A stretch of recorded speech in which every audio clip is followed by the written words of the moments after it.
दोस्तों आप सभी का स्वागत है। पिछले वीडियो में हमने जनगणना जो 2011 में कराया गया था उससे संबंधित महत्वपूर्ण जानकारी आपको दिया था और उसमें बताया था कि ब्रिटिश काल में लॉर्ड मेयो के समय 1872 में प्रथम जनगणना कराया गया था और बाद में रिपन के समय 10 साल के अंतराल पर जनगणना शुरू किया गया 1881 से। ठीक है। और आज़ादी के बाद जो है 2011 की जनगणना 15वीं जनगणना है। चूँकि 2020 से 16वीं जनगणना की शुरुआत फिर से की जा रही है जो अभी वर्तमान में 2021 में चल रही है और उसमें जातिगत जनगणना की भी बात की जा रही है। चूँकि जो जनगणना 2010-11 में कराया गया था उस समय ही जातिगत जनगणना कराया गया था। पिछले वीडियो में हमने विस्तृत रूप से इसके बारे में जानकारी दिया है। आइए हम उससे आगे के बारे में जानते हैं जो जनगणना से महत्वपूर्ण फैक्ट हैं जिसके बारे में जानना जरूरी है। आंकड़े भारत की जनगणना 2011 से संबंधित है। एक छोटा सा हम मैप बना लेते हैं ताकि इसको समझने में हमें आसान होगा। ये लगभग इसे मान लीजिए कि यह भारत का मैप है और 2011 में इसकी जनगणना कराई गई थी और इस समय जो 2011 में जनगणना हुई थी उस समय भारत की जनसंख्या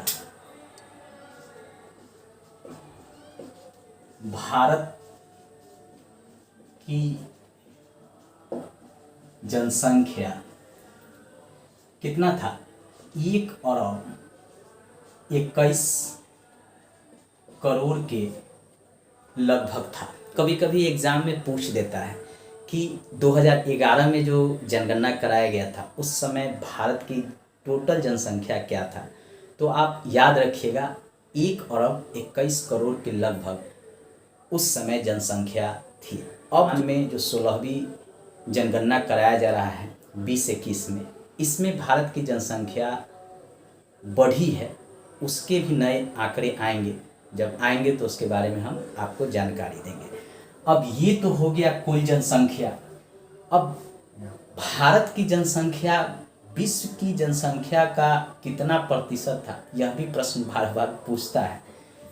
प्रश्न हमेशा पूछता है कि भारत की जनसंख्या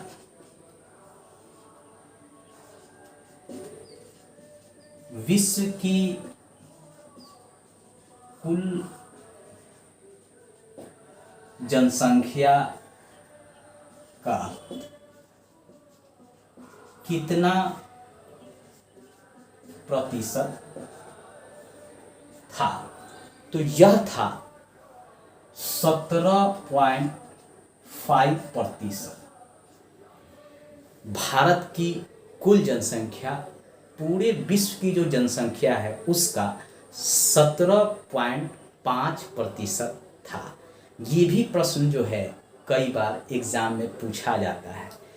अब इसको याद करना थोड़ा कठिन है, तो आप 17 भी याद रखेंगे, 0.5 भी नहीं याद रहेगा तो भी एग्ज़ाम में आपको याद आ जाएगा। इसलिए याद रखिएगा 17 याद रखिएगा तो आपको 17.5 याद आ जाएगा। अब एक पूछता है कि भारत की वार्षिक वृद्धि दर क्या थी, मतलब एक साल में जो जनसंख्या का ग्रोथ रेट था वह क्या था। आइए उसको भी जानते हैं। भारत की वार्षिक वृद्धि क्या था, यह भी प्रश्न जो है पूछ लेता है कि भारत का वार्षिक वृद्धि क्या था। तो यह था 1.64%। कब? वर्तमान में 2021 2011 की जनसंख्या के अनुसार। लेकिन पूछ ले कि इससे पहले वार्षिक वृद्धि दर क्या था, तब आप कैसे इसको याद रखेंगे? तो याद रखिएगा कि इससे पहले जो भारत का वार्षिक वृद्धि दर था वह 1.94% था। कभी कभी यहाँ पे एक प्रश्न पूछ देता है कि भारत की वार्षिक वृद्धि दर जो है पहले की अपेक्षा घटा है या बढ़ा है। तो आप देख लीजिए कि 2011 की जनसंख्या के अनुसार 1.64 है और इससे पहले 1.94 था, जो 2001 में जो जनगणना का रिपोर्ट आया था उसके अनुसार। तो यहाँ पे याद रखिएगा घटा है, कम हुआ है, ठीक है, घटा है। जो वृद्धि था, भारत का वार्षिक वृद्धि दर जो पहले था 1.94%, अब उसमें गिरावट हो गया और ये हो गया 1.64%। इसको याद रखिएगा। अब एक और प्रश्न यहाँ से पूछ लेता है कि भारत का दशकीय वृद्धि दर, दशकीय का अर्थ हो गया कि 10 साल में भारत का वृद्धि जनसंख्या का क्या था, ये होता है दशकीय वृद्धि दर।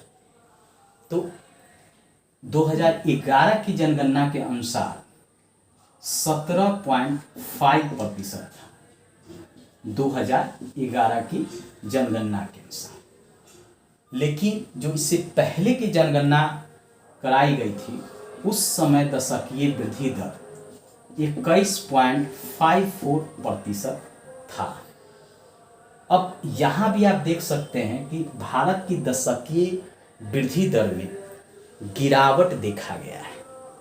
वार्षिक वृद्धि दर में भी गिरावट देखा गया और दशकीय वृद्धि दर में भी गिरावट देखा गया। अब दशकीय वृद्धि दर का अर्थ है कि जो 2011 में जो जनगणना हुआ था उस समय 17.5 दशकीय वृद्धि दर था और इससे पहले जो था 21.54% वृद्धि दर था, यानी यहाँ भी घटा है।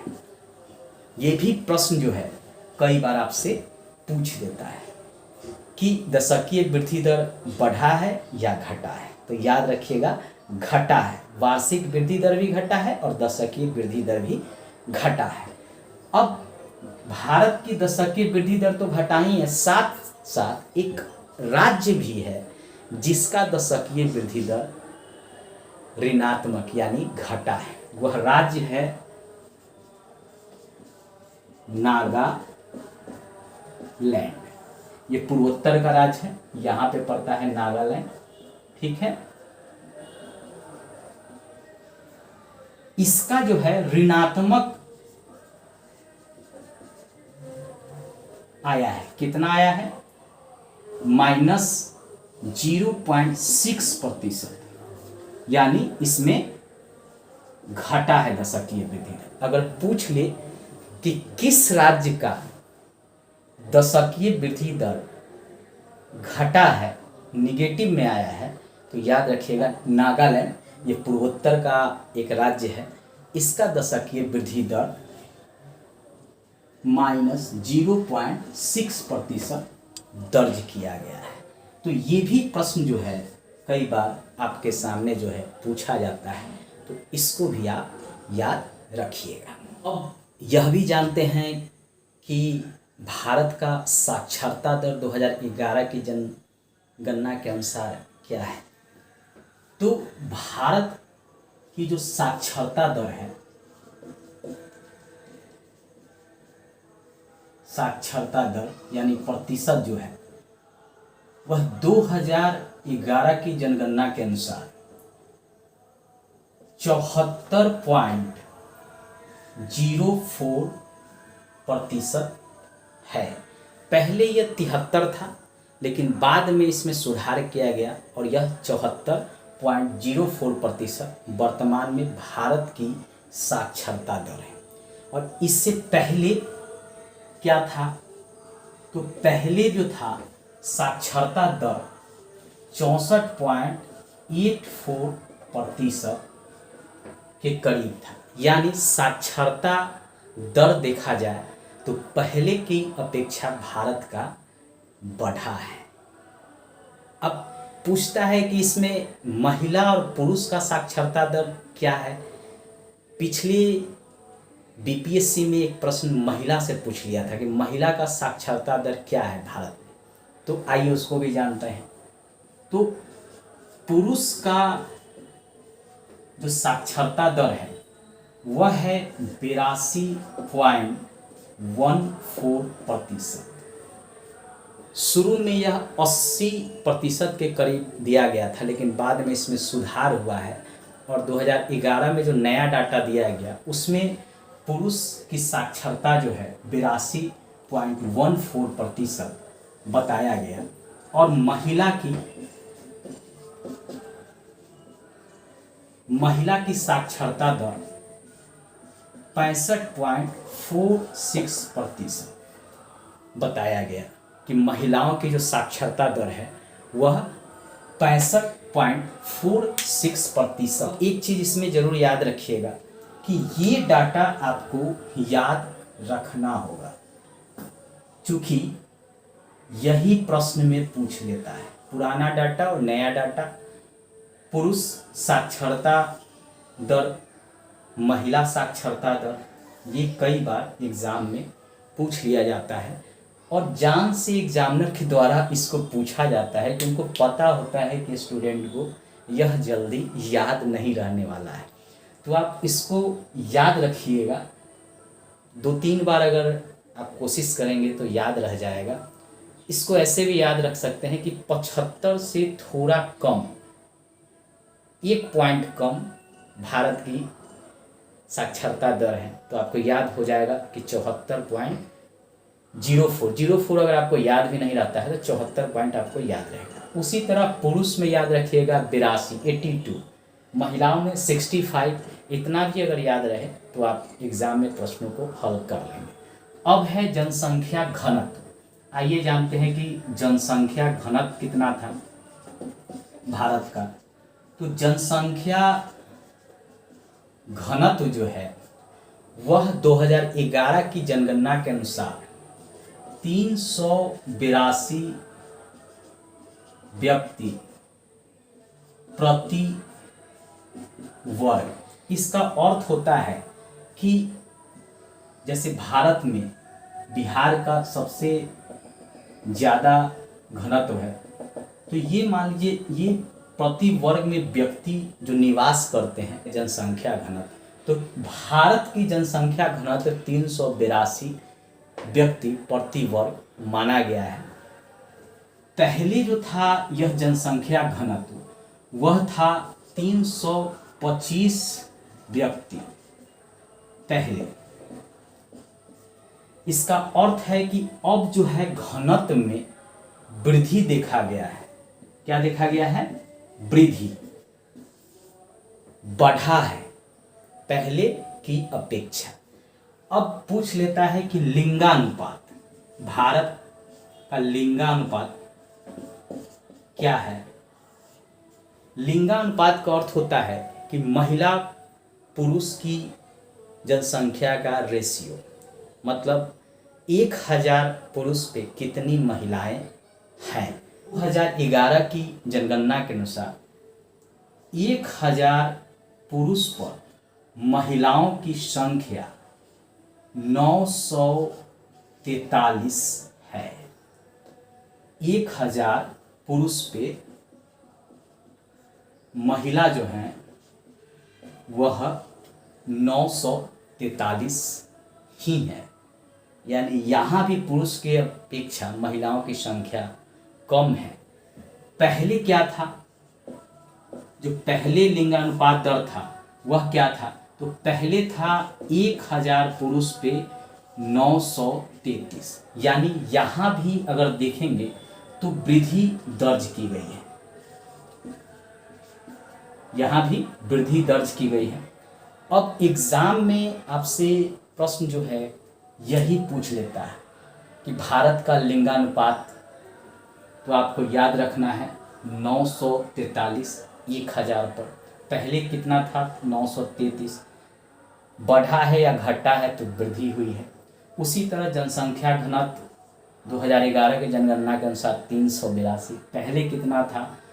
325, यानी यहाँ भी वृद्धि हुई है। कभी कभी प्रश्न जो है घुमाकर पूछ दिया जाता है।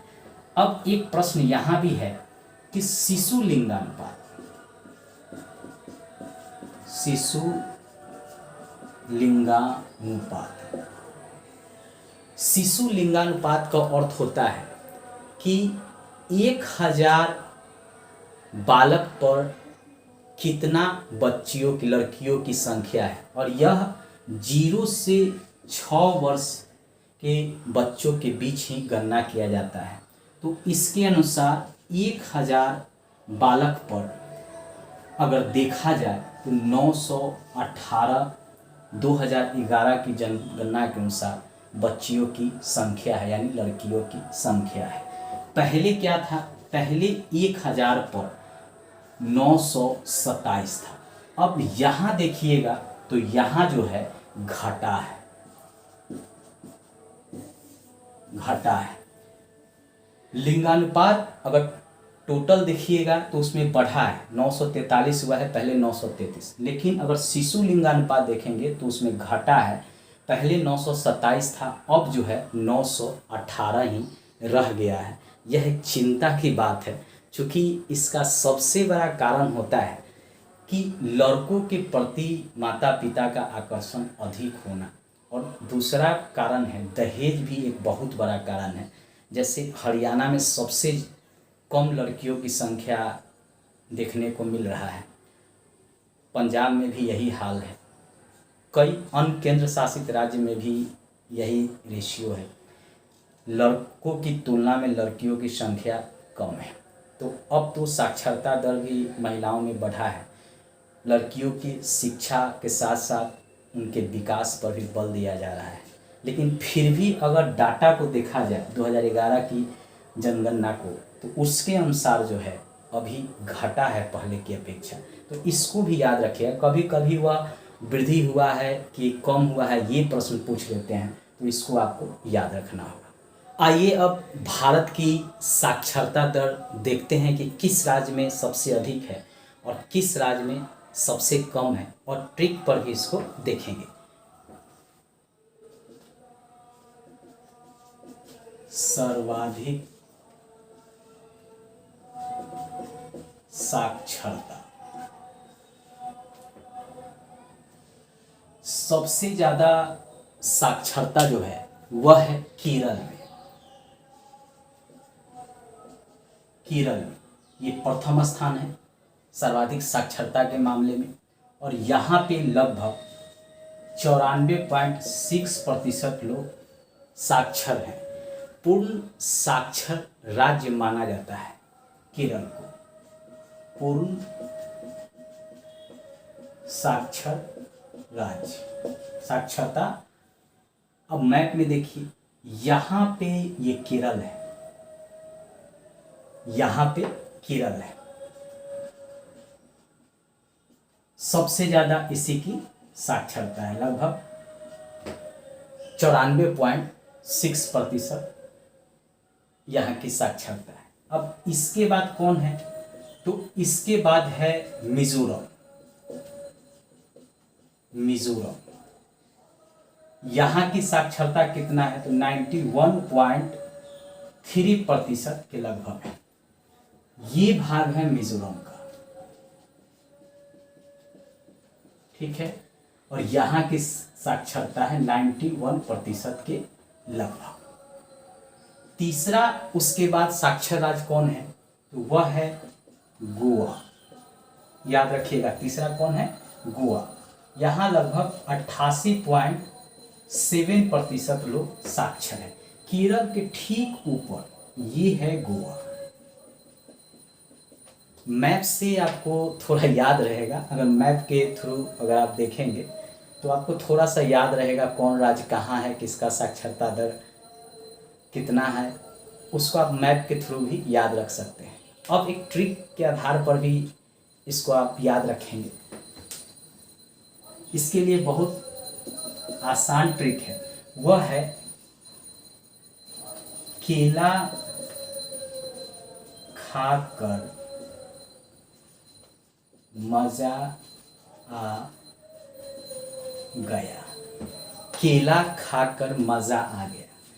अब केला से केरल हो गया, केला से केरल, मजा से मिजोरम और गया से गोवा।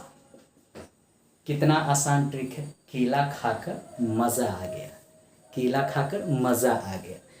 आप अगर इसको याद रखेंगे तो एग्जाम हॉल में ये पता चल जाएगा कि सबसे अधिक साक्षर राज्य कौन है, उसके बाद कौन है, उसके बाद कौन है। ठीक है।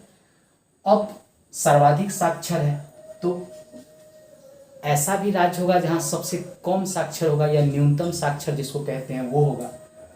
तो न्यूनतम साक्षरता वाला राज्य भी होगा। अब ये न्यूनतम साक्षरता सबसे ज़्यादा और सबसे कम ये दोनों हो सकता है। तो सबसे पहले ये देखेंगे कि सबसे कम कहाँ किस राज्य की साक्षरता है, तो वह है बिहार की।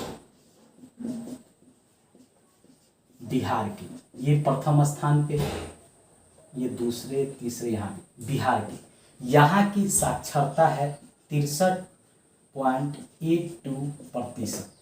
पहले जो था यह 61% था, लेकिन बाद में बढ़ा 63.82, कहीं कहीं पे 64 भी दिया रहता है, तो उसको भी आप लगभग में मान सकते हैं। दूसरा सबसे कम साक्षर राज्य जो है अरुणाचल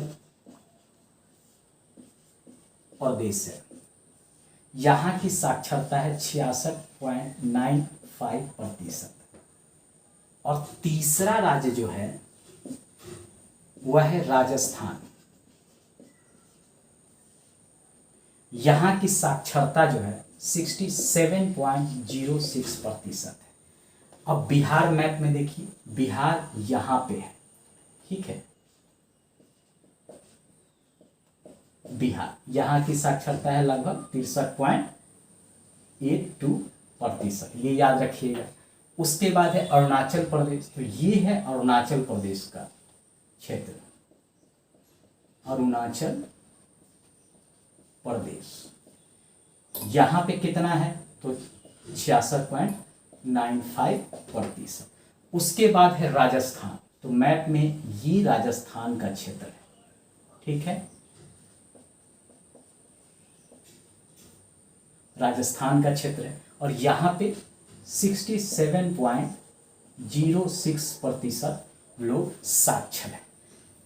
यानी न्यूनतम साक्षरता अगर पूछे तो बिहार की, उसके बाद कौन, तो उसके बगल में अगर आप ऐसे याद रख सकते हैं तो अरुणाचल प्रदेश और फिर राजस्थान। तो इसको आप इस तरह मैप से भी याद रख सकते हैं। और इसके लिए एक ट्रिक है जिसके आधार पे आप इसको याद रख सकते हैं आसानी से। यह ट्रिक है, बिहार का अरुण राजा है। बिहार का अरुण राजा है। बिहार तो आप समझ ही गए, सबसे न्यूनतम साक्षरता यहाँ की है। अरुण से हो गया अरुणाचल प्रदेश और राजा से हो गया राजस्थान। बिहार का अरुण राजा है। न्यूनतम साक्षरता दर, इससे आप याद कर सकते हैं इस ट्रिक से। अब है कि पुरुष में सबसे अधिक साक्षरता किस राज्य का है और महिला में सबसे अधिक किसका है, महिला में किसका सबसे कम है, पुरुष में सबसे किसका कम है। तो आइए इसको भी देखते हैं। पुरुष में अगर देखा जाए तो सबसे अधिक जो है वह साक्षरता है केरल का, जो कि सबसे अधिक साक्षरता इसी का है, 96.1% के लगभग है। अधिक में ये है अधिक, और कम में पुरुष साक्षरता जो है वह है बिहार का, इसको भी याद रखिएगा, 71.2% के लगभग है। अगर महिला में पूछे कि किस राज्य का सबसे अधिक है, तो अधिक में केरल ही होगा। केरल होगा, 91% के लगभग यहाँ पे महिला हैं। और कम में पूछे, न्यूनतम में पूछे महिला साक्षरता, तो वह भी है बिहार का ही। यहाँ पे 51.5% महिला ही साक्षर है। अब इसके लिए भी बहुत आसान ट्रिक है। ये ट्रिक है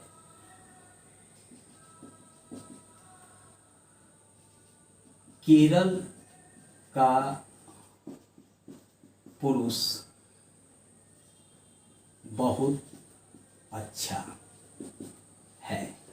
केरल तो आपको पता ही हो गया, पुरुष में सबसे अधिक, और यहाँ पे बहुत से बिहार याद रखिएगा। उसी तरह केरल की महिला बहुत अच्छी है। केरल की महिला बहुत अच्छी है। अब केरल से हो गया सबसे अधिक महिला साक्षरता वहाँ का, और बहुत से बिहार याद रखिएगा। इस ट्रिक से आप जो है इसको भी याद रख सकते हैं। अक्सर जो है, जैसे आप बीपीएससी देने जाइए, या यूपी पीसीएस या यूपीएससी या एसएससी ग्रुप डी रेलवे का एग्ज़ाम, आरआरबी एनटीपीसी का, तो ये फैक्ट ही पूछ लेते हैं और ये फैक्ट याद नहीं रहता है। क्योंकि फैक्ट को याद करने का एक ही तरीका है कि या तो उसको मैप पे आप देख लीजिए, या उसको ट्रिक पर बैठा लीजिए, या उसको अंक गणित के आधार पे याद कर लीजिए। 3 फार्मूला से ही आप याद कर सकते हैं। मैंने मैप के थ्रू भी बता दिया, और एक ट्रिक के आधार पर भी याद करने का तरीका आपको मैंने बताया। नेक्स्ट वीडियो में हम भारत की जनगणना 2011 से संबंधित और भी महत्वपूर्ण जो आंकड़े हैं उसके बारे में हम चर्चा करेंगे। आप मेरे नेक्स्ट वीडियो को भी ज़रूर देखिएगा। धन्यवाद।